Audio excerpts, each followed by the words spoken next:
also paid, he also paid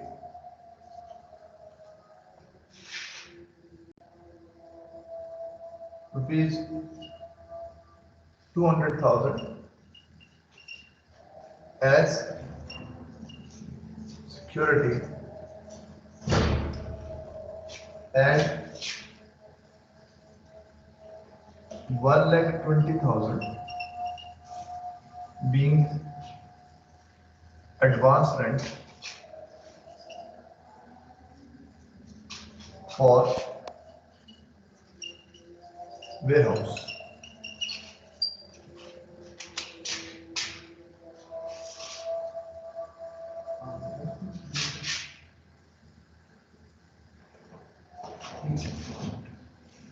जी बेटा, transaction समझ में आई?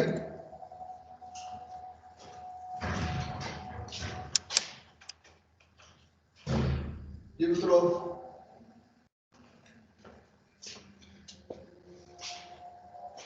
हाँ भाई, अब इस ट्रांजैक्शन को देखो। ठीक है बेटा, अब ये लाजिम नहीं है कि वो पहले कैश दे, फिर उसे आप बिल्डिंग खरीदें, फिर फर्नीचर खरीदें, फिर बाकी काम करें। बेटा मेरी बात को फॉलो करें। Yes sir. So it is quite possible कि वो इस तरह से इस चीज को मैनेज करे। अब ध्यान देखो, इसका मतलब कि जो प्रॉपर्टी उसने दी, बिल्डिंग दी, वो 5 लाख की है बेटा। उसने मोटर व्हीकल भी दिया जिसकी वर्थ 1,50,000 है बेटा। उसने स्टॉक भी दिया जो 4 लाख का बेटा। फिर उसने बिजनेस को कैश भी दिया जो 4,50,000 का। उसने 2 लाख सिक्योरिटी के भी जमा करवाए। उसने 1,20,000 रेंट के भी पे किए। बेटा क्लियर है? Yes sir. Yes sir. अब ये सब चीजें उसकी इन्वेस्टमेंट है जो वो इन्वेस्टमेंट कर रहा है बिजनेस के अंदर। बेटा मेरी बात को अंडरस्टैंड कर रहे हो? Yes sir. अब अगर वो बिजनेस के अंदर ये इन्वेस्टमेंट कर रहा है तो जो इन्वेस्टमेंट ऑनर की तरफ से की जाती है टुवर्ड्स बिजनेस, उसको कैपिटल बोलते हैं। अब इसका मतलब इसका कैपिटल टोटल कितना है? अगर आप कैपिटल को देखेंगे तो कैपिटल कितना बनता है? हाँ, 5 लाख, 1,50,000, 4 लाख, 4,50,000, 18,20,000। हाँ बेटा कितना? 18,20,000। 18,20,000। अब इसमें कौन कौन से एसेट्स हैं? बेटा एक एसेट बिल्डिंग का है। बिल्डिंग कितने की है बेटा? 5 लाख। एक एसेट मोटर व्हीकल का बेटा, वो कितने का बेटा? 1,50,000। इसमें एक एसेट इन्वेंट्री का है बेटा, वो कितने का है? 4 लाख का। कैश का एसेट भी है, वो कितने का बेटा? 4,50,000। ठीक है बेटा? Yes sir. यस। अच्छा, अब हमारे पास सिक्योरिटी भी है। सिक्योरिटी डिपॉजिट और एडवांस रेंट भी है।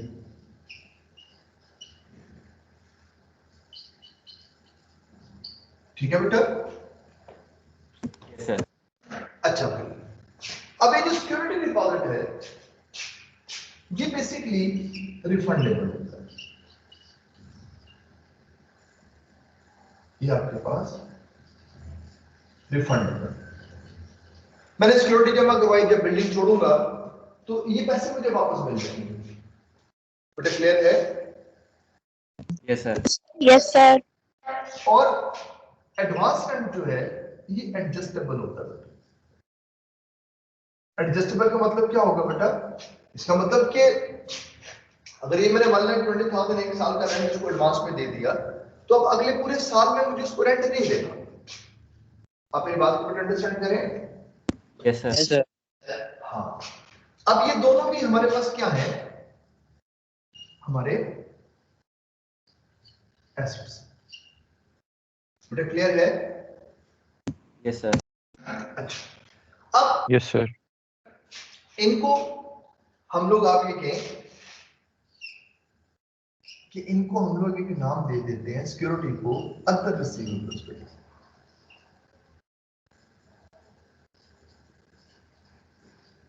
मेरी बात को थोड़ा फॉलो करें।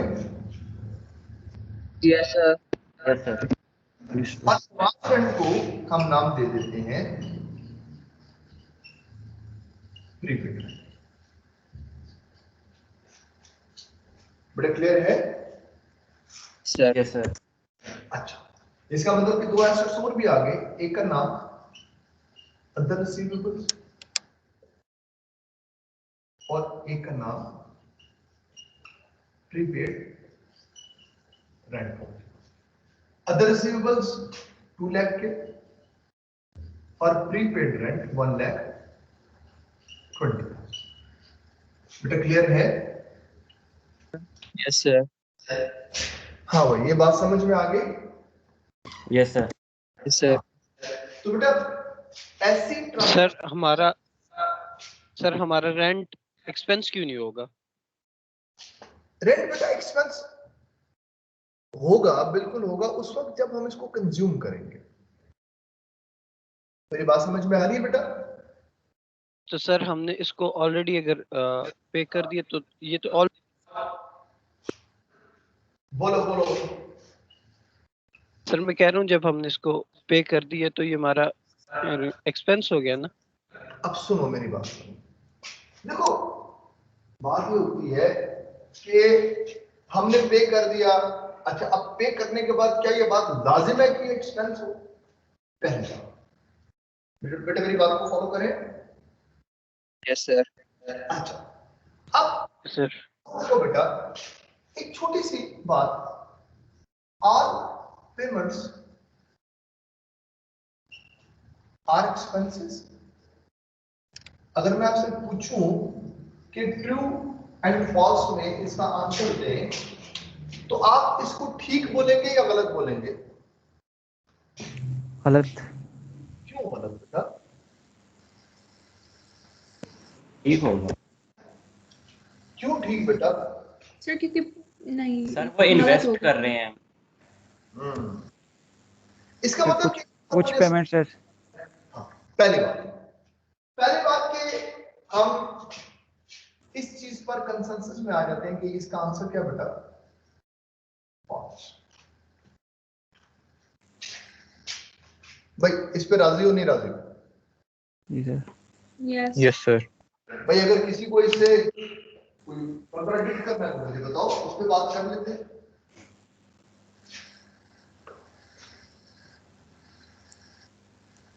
सही है सर। चलो राजी हो गई, फिर आगे चलते हैं।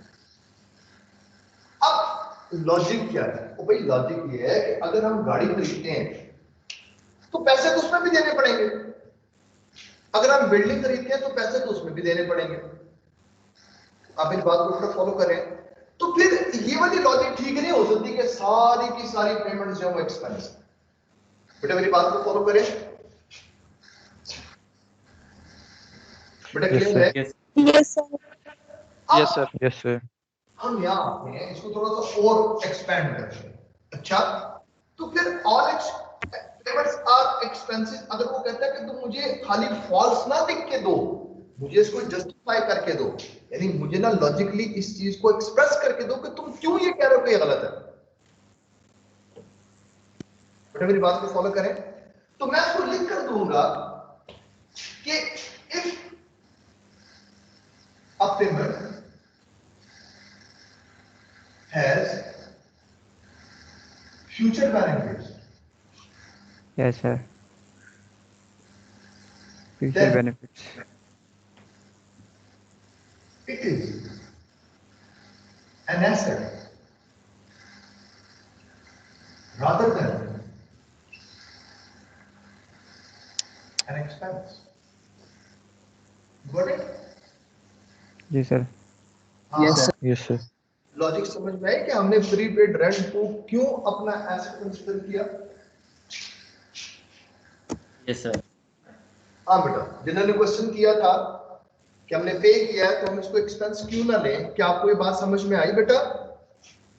यस सर, आ गई। Yes sir. अच्छा, अब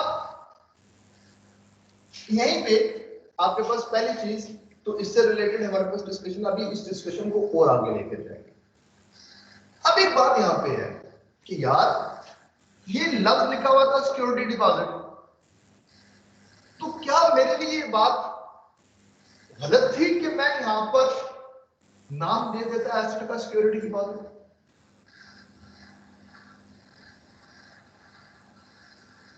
हाँ भाई, सही होता वो भी। वो भी ठीक होता। तो क्या ये अदर रिसीवेबल्स ठीक है? जी सर, ये भी ठीक है. अच्छा, मैंने यहाँ पे लिखा प्रीपेड रेंट, अगर मैं यहाँ पे लिख देता एडवांस रेंट, तो क्या वो गलत हो जाता? नहीं. Sir No sir.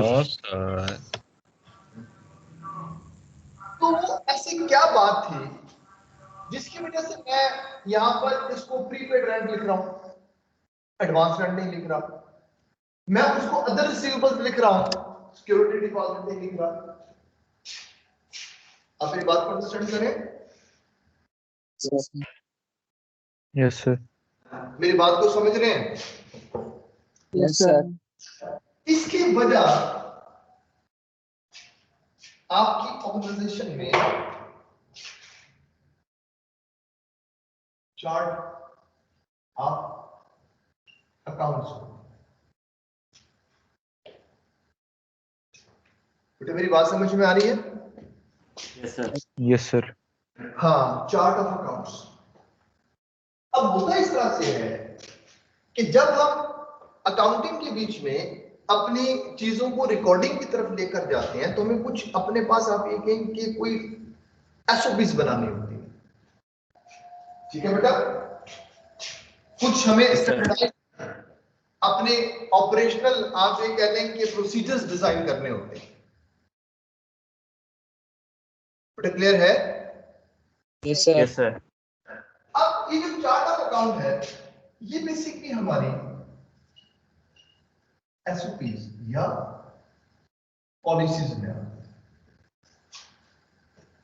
उसकी वजह यह है कि देखो, ये कोई ऐसी ऑर्गेनाइजेशन नहीं है कि जिसमें आपके पास कोई छोटा सा अकाउंट्स का एक आध बंदा बैठा हुआ है जिसने अकाउंट को सारा काम करना है। एक बड़ी ऑर्गेनाइजेशन है और आप सब लोग बेसिकली प्रिपेयर हो रहे हैं मल्टीनेशनल कंपनीज के लिए। मेरी बात को अंडरस्टैंड करें। Yes sir. Yes, sir. Basically आप कोई मुंशी नहीं है कि जिसने एक छोटे से कारखाने को चलाना है, जिसने एक छोटी सी शॉप को उसकी अकाउंटिंग करनी है। माशाल्लाह माशाल्लाह, आपका जो ब्रॉटअप होगा, जो आपकी जो ग्रूमिंग है, वो उस डायनामिक्स में होगी कि जहां पे आप बड़ी बड़ी ऑर्गेनाइजेशंस के बीच में सर्व करेंगे, जिनके ऑफिसेज नेशनल वाइड इंटरनेशनली फैले हुए होंगे। आप मेरी बात को फॉलो करें। Yes, sir. Yes. वो इस्लामाबाद में भी है, लाहौर में भी है, पिंडी में भी है, कराची में भी है, फैसलाबाद में भी है, हैदराबाद में भी है, पेशावर में भी है, स्वात में भी है। मतलब आपके कोई सैकड़ों शहर हैं जहां पर आपके ऑफिसेज फैले हुए हैं। इसका मतलब हर ऑफिस में अकाउंट्स का काम तो होना है। मेरी बात को बेटा फॉलो करें। Yes, sir. जी sir. रिकॉर्डिंग के लिए हमें कुछ एसओपीज डिफाइन करनी पड़ेंगी, कुछ पॉलिसीज डिफाइन करनी पड़ेंगी। तो हम लिखेंगे उसके बीच में कि आप अपने पास अपने अकाउंट्स बनाएं, तो उसके बीच में एक बनाएं ट्रेड रिसीवेबल का अकाउंट,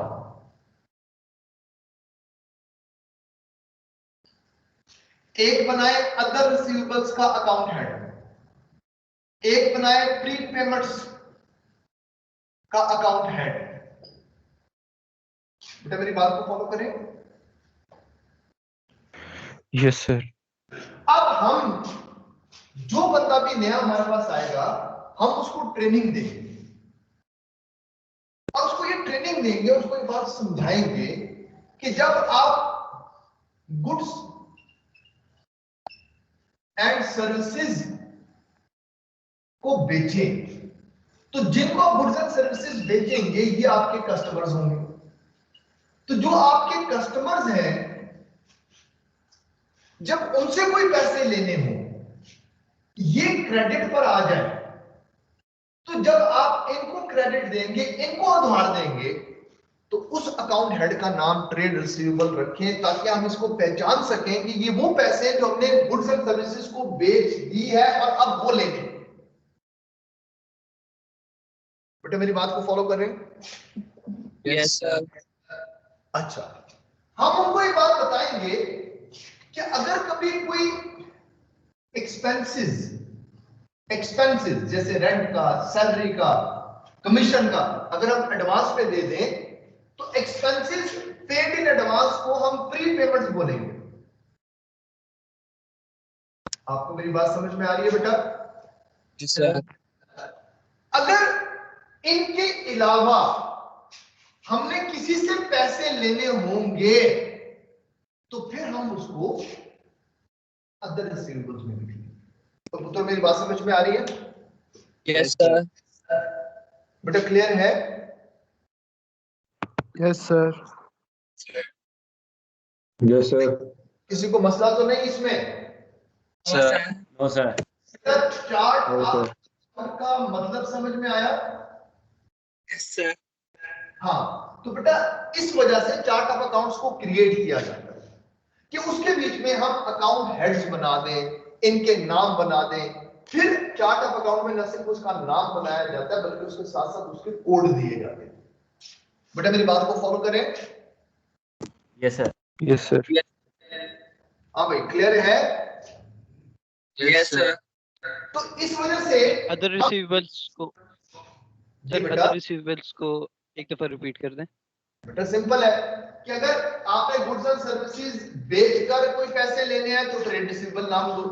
अगर आपने एक्सपेंसेस को एडवांस में पे कर दिया तो उसको प्री पेमेंट्स का नाम दे दो। और अदर देन दिस, यानी अगर ये आपके पास आपका कोई एक्सपेंस नहीं है जो एडवांस में है, और अगर आपके ये वो लोग नहीं है जो आपके कस्टमर हैं जिनको आपने चीजें बेची हैं और फिर भी आपने पैसे लेने हैं, तो ऐसे पैसे कौन से हो सकते हैं? जैसे कहीं पे आपने सिक्योरिटी जमा करवा दी बिल्डिंग के लिए, कहीं पे आपने अपने एडवांस जमा करवा दिया, आपकी वो जैसे होते हैं ना डिस्ट्रीब्यूशन हाउस। तो डिस्ट्रीब्यूशन हाउसेस के बीच में ये बात होती है कि आपके पास आपका ये होता है कि अगर मैं लिवर ब्रदर्स से उनका डिस्ट्रीब्यूशन लेना चाहूंगा तो वो सर्टेन एडवांस मुझसे मांगेंगे, सिक्योरिटी मांगेंगे मुझसे, क्या ये पैसे तुम मुझे दो, 10 करोड़ रुपए मुझे दे दो, हम तुम्हें डिस्ट्रीब्यूशन दे देंगे। बेटा मेरी बात को फॉलो करें? तो इस तरह के जो एडवांस पेमेंट्स होंगी, हम उनको अपने पास अदर रिसीवेबल्स का नाम दे देंगे। You got it? Yes sir. Yes sir. अच्छा, यहां तक ये बात समझ में आई? Yes sir. Yes sir. यहां देखना,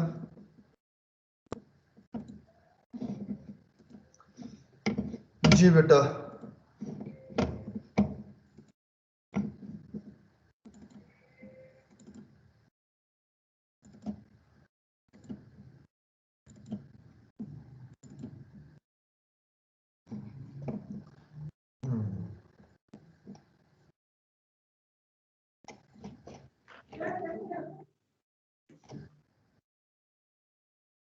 ये देखो बेटा, ये नजर आया chart of account? Yes sir. हाँ, each major heading in the financial statement might be given a range of codes from which code can be selected for individual general ledger accounts. Non current assets के लिए हमने 100 से 199 तक दे दिया, current assets के लिए 200 से 299 तक दे दिया, नॉन करंट लायबिलिटी के लिए 300 से 399 तक दे दिया, करंट लायबिलिटी के लिए 400 से 499 दे दिया, इक्विटी के लिए हमने 500 से 599 दे दिया, इनकम के लिए हमने 600 से 629 तक की रेंज दे दी, एक्सपेंस के लिए 700 से 799 का हमने आप ये कह लें कि रेंज दे दी। You got it? अब आगे देखो, individual ledger, land 110, office building 120, warehouse 130, factories 140। और पुत्रों क्लियर है? Yes sir. यस अब सर। ये रेंज में है जो हमने शुरू में दी थी। आप देखिए हमने 100 से लेके 199 तक नॉन करंट एसेट्स को वो आपके पास कोड असाइन किए हैं। अब ये जो चीज है ना हमारे पास, जो आपके कोड लिखे हैं, ये इनका एलियस होता है। मेरी बात समझ में आ रही है? No sir. तो यार एलियस निक नेम है। क्या नाम है तेरा लड़के? इस्माइल। घर में क्या बोलते हैं? सर इस्माइल। पक्की बात है? Yes sir. हो सकता है आपको गुड्डू बोले हो, चुनू बोल रहे हो, मिठू बोलते हो। समझ लगती है बात? सर ये उम्र नो तो बनी बोलते ठीक हैं। है। हाँ हाँ ठीक है। आप देखो आप अपने दोस्तों के लिंक नेम रख लेते हैं। क्लियर है? Yes sir. ये Yes, इसलिए है कि एक पूरा नाम, मेरी बात को बेटा फॉलो करें, एक लंबा सा नाम पुकारने से बेहतर है कि हम कोई छोटा सा नाम रख लें जिससे हम उसको फौरी तौर पे पुकार सकें। मेरी बात समझ में आ रही है? Yes yes sir. जी सर। उसको ना एक कोड असाइन कर दिया जाता है। अब कोड बेसिकली इशू को रिप्रेजेंट कर रहा है। इसका मतलब अगर मैं 110 पे लिखूंगा ना, अभी मैं बताऊंगा कहां लिखेंगे, तो जब मैं 110 लिखूंगा तो ऑटोमेटिकली मेरे पास बिल्डिंग लिखी हुई आ जाएगी, लैंड लिखी हुई आ जाएगी। बेटा मेरी बात को फॉलो करें। Yes yes sir. Sir. You got it? यहां यस तक बेटा सर। समझ में आई? ठीक है। सो दिस इज अ वे जिसके बीच में हम अपनी जो अकाउंटिंग स्ट्रक्चर है उसकी बुनियाद रखते हैं, अपने स्ट्रक्चर की बुनियाद रखते हैं कि अच्छा यार इसको ये कोड दे दो, ये नाम दे दो, ताकि इससे होगा कि एक हार्मनी आ जाएगी। अब मुल्क भर में जहां कहीं भी रिकॉर्डिंग होगी ये चीज बड़ी क्लियर होगी कि अगर लफ्ज ट्रेड रिसीवेबल्स लिखा हुआ है तो ये खास तौर पे उसके लिए है कि जो गुड्स एंड सर्विसेज हमने अपने कस्टमर को बेची। तो मेरे पास आप देखें कि एक आसानी हो जाएगी कि मुझे क्लियर हो जाएगा कि यार ये क्या है। बेटा क्लियर है ये बात? Yes sir. Yes sir. अच्छा यहां तक बात समझ में आई? Yes sir. Yes sir. ये ट्रांजैक्शन कुछ क्लियर हुई या नहीं हुई? यस सर क्लियर है। अब आ गया। अब बीच में एक क्वेश्चन और भी आता है, क्वेश्चन बड़ा इंपॉर्टेंट था। वो इंपॉर्टेंट क्वेश्चन ये था कि सर ये जो एडवांस रेंट है हम इसको एक्सपेंस क्यों ना बना लें? हमारे लिए ऐसी क्या मजबूरी है कि हमने इसको एसेट ही बनाना है? क्या ये एक्सपेंस नहीं बन सकता? आप मेरी बात समझ रहे हैं? Yes sir. Yes. हाँ असल में Yes, क्वेश्चन sir. आपको ये होना चाहिए था सर कि ऐसी कौन सी मजबूरी है कि जब एक तरफ हम रेंट लिख रहे हैं तो फिर हम रेंट को एसेट क्यों बना रहे हैं, रेंट को एक्सपेंस क्यों नहीं बना सकते?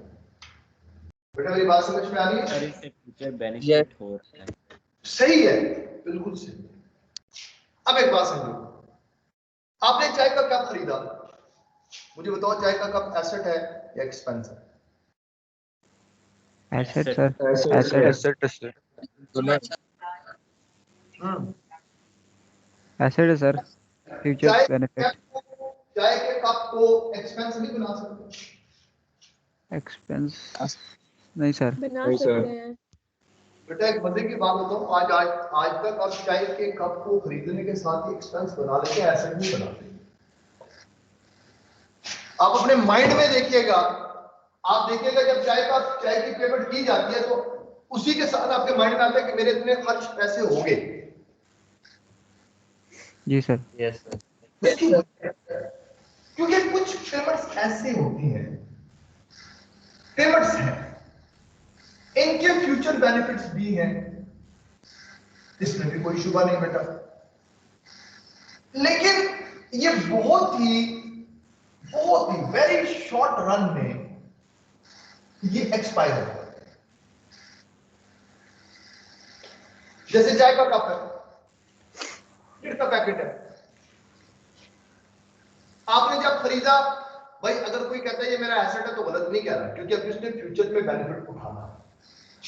लेकिन आप देखिएगा आपकी क्लास में टोटल 10 मिनट रहते हैं, आपने 10 मिनट के अंदर अंदर चाय का कप की प्योर बिस्किट दिखा दिया। अब मुझे बताओ, अब वो एसेट है या एक्सपेंस है?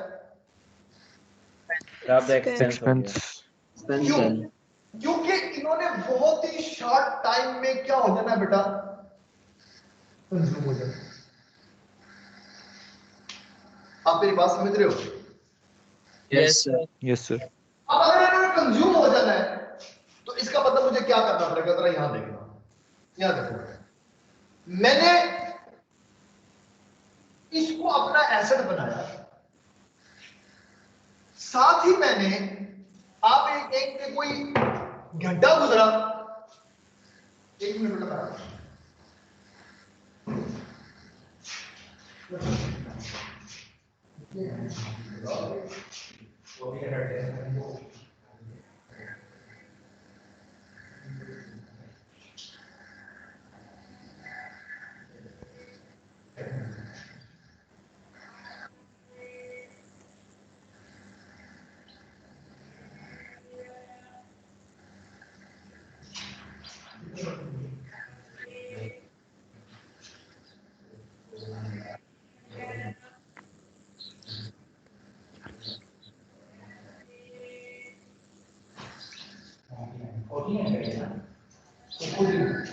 ठीक है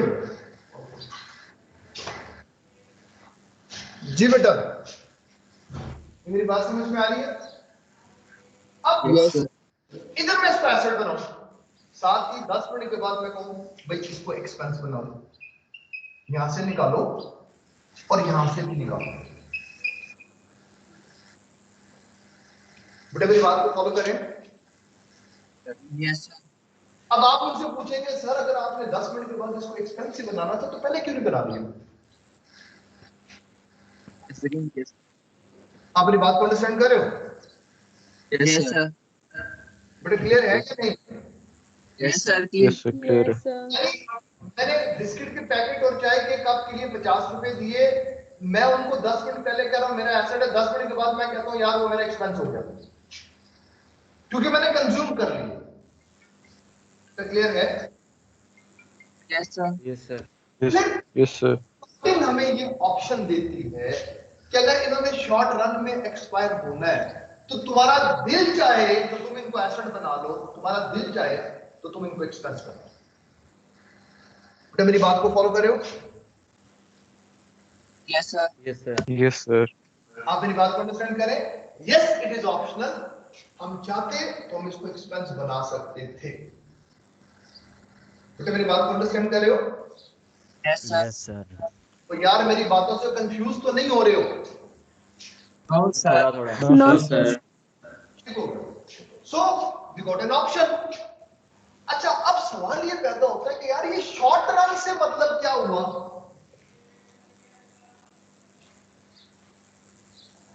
भाई सवाल पैदा होता है ना भाई, शॉर्ट रन मतलब कितना टाइम शॉर्ट में हम लोग कंसिडर करेंगे?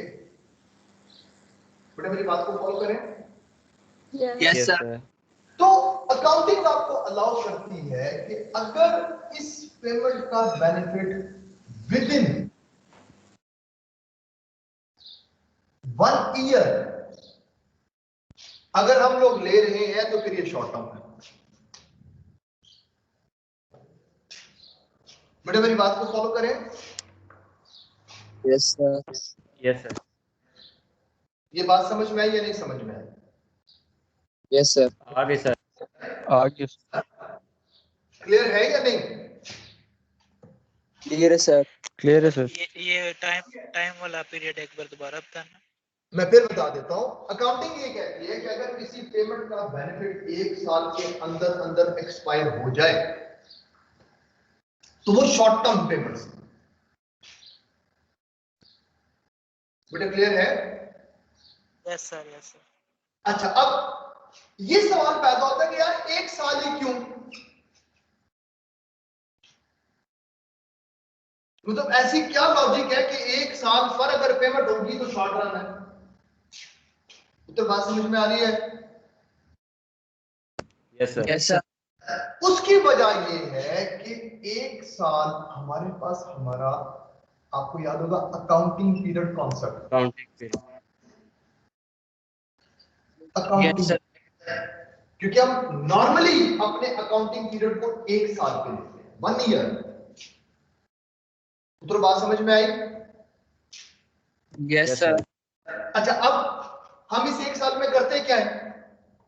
हम करते हैं कि 1 साल के बीच में हम ये देखते हैं कि हमारी इस 1 साल में इनकम्स कितनी। अब इनकम्स में क्या आ जाएगा? नॉर्मली हमारे पास सेल्स ही होती है यार, हमने इस एक साल में सेल्स क्या की, फिर इस एक साल में हमारी एक्सपेंसेस कितने हुए। बेटा मेरी बात को फॉलो करें। Yes sir. अब बाकी एक्सपेंसेस तो रिकॉर्डेड है।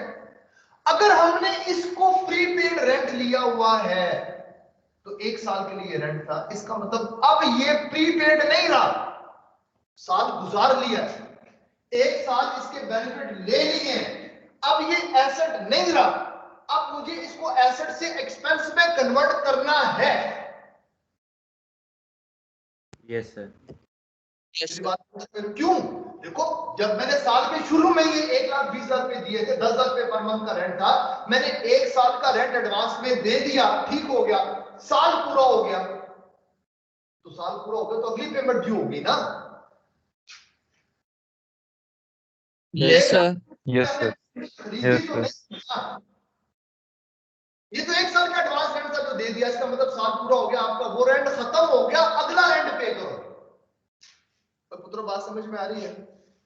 Sir. Yes sir. Yes, sir. Expire हो गया तो मैंने इसको किस में कन्वर्ट कर दिया, एक्सपेंस में कन्वर्ट कर दिया। एक्सपायर हो गया तो किस में कन्वर्ट कर दिया, एक्सपेंस में कन्वर्ट कर दिया। बेटा मेरी बात समझ में आ रही है? तो जहां पे मैं दूसरे एक्सपेंसेस लूंगा वहां पे मैं इसको भी एक्सपेंस बना लूंगा कि ये भी एक्सपेंस है, ये भी खत्म हुआ है। तो पुत्रों क्लियर है?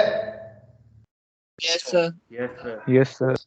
यहां पे आपको सर अगर इसको हाँ, सर बोलो। अगर एक साल बाद ही माइनस करना था तो पहले क्यों नहीं कर दिया इसको? बिल्कुल अकाउंटिंग ऑप्शन देती है, वो कहते हैं कि तुम अगर चाहते तो तुम इसको पहले ही एक्सपेंस बना देते, दो काम ना करने पड़ते, दो ट्रांजैक्शंस ना होती, शुरू से एक्सपेंस बना देते, क्योंकि तुम्हें पता था साल के बाद इसमें एक्सपायर हो जाना है। जब हम अपनी फाइनेंशियल स्टेटमेंट्स को ड्राफ्ट करेंगे, जब हम अपने प्रॉफिट लॉस को देखेंगे, तो उस वक्त इसमें एक्सपेंस के तौर पे ही आना है, तो अभी ले लो एक्सपेंस, मत बनाओ ऐसा। बेटा क्लियर है? Yes sir. Excuse me sir. जी बेटा। सर वो जो भी आपने ट्रांजैक्शन करवाई है रेंट वाली, तो उसमें ट्रांजैक्शन देके हम कैसे टाइम पीरियड देखेंगे कि इसको एक्सपेंस बनाना है कि एसेट बनाना है? बेटा वो साथ बताता है, मैंने तो उसमें मैं नहीं लिख सका ना, वो बताता है कि ये जो रेंट है ये एक साल का रेंट है, ये 6 महीनों का रेंट है, ये 4 महीनों का रेंट है, वो बताता है ऐसा। सर ओके अगर सर। 6 महीनों का या 4 महीनों का रेंट है तो हम उसको प्रीपेड रेंट लेंगे। नहीं बेटा, मैं आपको बता रहा हूं कि आपके पास ऑप्शन है कि आप उसको प्रीपेड रेंट भी बना सकते हैं और रेंट का एक्सपेंस भी बना सकते हैं। बेटा मेरी बात को फॉलो सर करें। इसको भी हम सर हाँ, ये जो आपने अभी प्रीपेड लिखा है इसको भी माइनस कर सकते थे। बिल्कुल कर सकते हैं, बिल्कुल कर सकते हैं, कोई शुबा नहीं था। Okay sir. लेकिन अब मेरी बात समझो, अब देखो सीखने का प्रोसेस डिफरेंट होता है। इसका मतलब मुझे पहले अपने लिए एक जगह बनानी पड़ती है जिसपे मैं खड़ा हो जाऊं, उसके बाद मैं आगे की चीजों को एक्सप्लोर करूंगा। बेटा मेरी बात को फॉलो करें। Yes sir. Yes sir. अब कंसेप्चुअली तो मुझे ये बात समझ में लगी कि हाँ ये एक्सपेंस बन सकता है, लेकिन मैं बनाऊंगा नहीं। बेटा मेरी बात को फॉलो करें। Yes sir. क्योंकि इस Yes, कांसेप्ट sir. को समझने के लिए अभी मुझे थोड़ा सा और वक्त चाहिए। बेटा मेरी बात को फॉलो करें। Yes sir. Yes sir. जी sir. मेरे लिए मुनासिब ये है कि अभी मैं इसी पर रहूं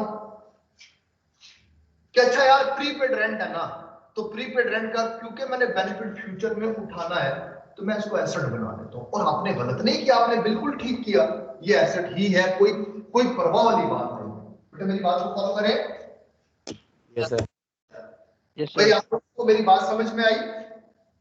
yes sir. Is it sir clear? अगर ये साल से कम का रेंट होता, 9-10 महीनों का होता, तो फिर सर? बेटा मेरी बात को अंडरस्टैंड करो, अगर ये खाली 2 महीनों का भी एडवांस रेंट होता ना, 1 महीने का भी एडवांस रेंट होता ना बेटा, तब भी एसेट बन सकता है। आप मेरी बात को बेटा फॉलो करें। Yes sir. Sir time period के अकॉर्डिंग फिर हम कैसे इसको कंसीडर करेंगे एसेट? क्या क्या चीज बेटा? सर जैसे आपने बताया कि विद इन 1 ईयर अगर उसने यूज होना हो, तो फिर हम उसके अकॉर्डिंग अगर देखें तो फिर क्यों इसको एसेट कह रहे हैं? पहले तो नाम बताओ क्या बेटा तेरा? किंजा किंजा तुफैल। किंजा बेटा पहली बात ये समझें, एक बात अभी टाइम पीरियड को जहन से निकाल दो। अभी सिर्फ मुझे ये बात बताओ कि प्रीपेड का मतलब समझ में आया? Yes sir. ठीक है, यानी असल में हमारे साथ होता क्या है, हमारा सर वहां पे जाके फंस जाता है जहां पे अभी हमें सोचना नहीं है। जब तक मेरी बात समझ में आ रही है? जी सर। अच्छा, अब जो ये बात है कि यार ये आपके पास आपकी मतलब कितने अरसे का है, हम कैसे डिसाइड करेंगे, आप फिक्र ना करें, जब हम इस चैप्टर को ओपन करेंगे आपको बहुत जबरदस्त समझ में आ जाएगा कि आपने इसको कैसे करना है। ठीक है बेटा? Okay sir. अभी राइट नाउ ये है कि अगर एडवांस में रेंट दिया जाए तो हम उसको एसेट ही कंसिडर करेंगे। मैंने आपको एक बात बताई जो आप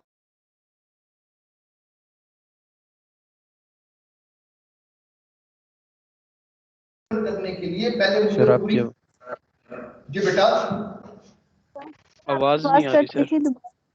आवाज जी नहीं आ बेटा, रही। आवाज नहीं आ रही मेरी?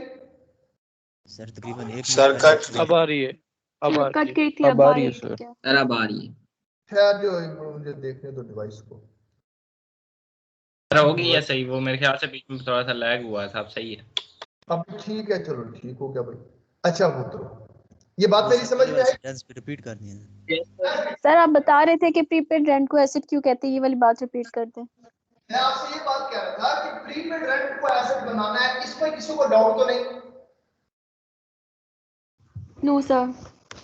हाँ, अब इसी में मैंने आपको एक बात ये भी बताई कि इट इज क्वाइट पॉसिबल कि आपके पास जब आप आगे जाएंगे इंशाल्लाह तो यही प्रीपेड रेंट आपको एक्सपेंस होता हुआ नजर आएगा।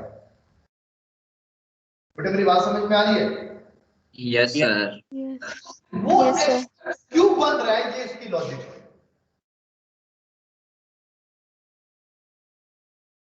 बेटा मेरी बात को फॉलो करें। Got it sir. ठीक है, हम इसको एक्सपेंस कब बनाएंगे? इंशाल्लाह जिस वक्त हम इन चैप्टर्स में जाएंगे इसको बड़े आराम से डिस्कस करेंगे कि यार ये क्या है, हम इसको कैसे एक्सपेंस बना सकते हैं, कैसे इन चीजों को मैनेज कर सकते हैं। You got it? Yes got it sir. ठीक होगा सर। आवाज नहीं आ रही, फिर से कट की है। आ रही है, ठीक है। क्या जो बेटा? वो इंटरनेट आ रहा है। जी बेटा किंजा, आवाज आ रही है? जी सर, अब आ रही है। ठीक होगा, सही होगी आवाज? जी सर। ठीक है बेटा, अब ये आपके पास आपकी डायरेक्शंस हैं। अब जो इस तरह की ट्रांजैक्शन होती है बेटा, इसको एक नाम देते हैं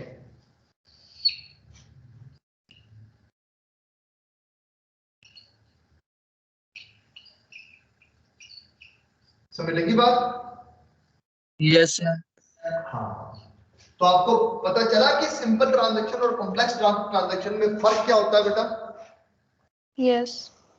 सिंगल यस सर। तो जो सिंपली आपको समझ में आने वाली होती है, एक दो अकाउंट्स के साथ, दो अकाउंट्स के साथ मूव कर रही होती है। कॉम्प्लेक्स ट्रांजैक्शन एक ही वक्त में मल्टीपल अकाउंट्स को अपने अंदर होल्ड करती है। बेटा क्लियर है? Yes, sir. हाँ बेटा जी, ये आपके पास आपकी थोड़ी सी आप देखेंगे इस तरफ इसकी एडवांसमेंट और इससे रिलेटेड आपके पास आपकी जो चीजें हैं वो आपके पास कोर्स एक्सप्लोर करेंगे। लेकिन राइट नाउ बिल्कुल इस वक्त आपके पास आप ये कहेंगे आप अपने टेस्ट को तैयार करें और बिल्कुल तैयार रहें। इंशाल्लाह ऐसा टेस्ट दूंगा जो तुमसे नहीं होगा। इंशाल्लाह सर, फिर आपकी इंशाल्लाह बात करेंगे। इंशाल्लाह। मेरी बात समझ में आ रही है? Yes, Yes, sir. sir. कब है हमारा? आवाज हाँ, कट गई थी सर। मेरी कोशिश ये होगी कि आपको ऐसा टेस्ट दूं जो आपसे ना हो, और आपकी कोशिश क्या होनी चाहिए?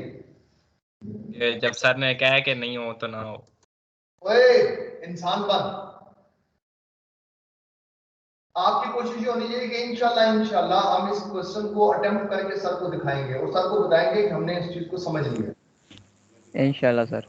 इंशाल्लाह सर। सर मंडे को है टेस्ट? मंडे को टेस्ट है बेटा, ठीक है?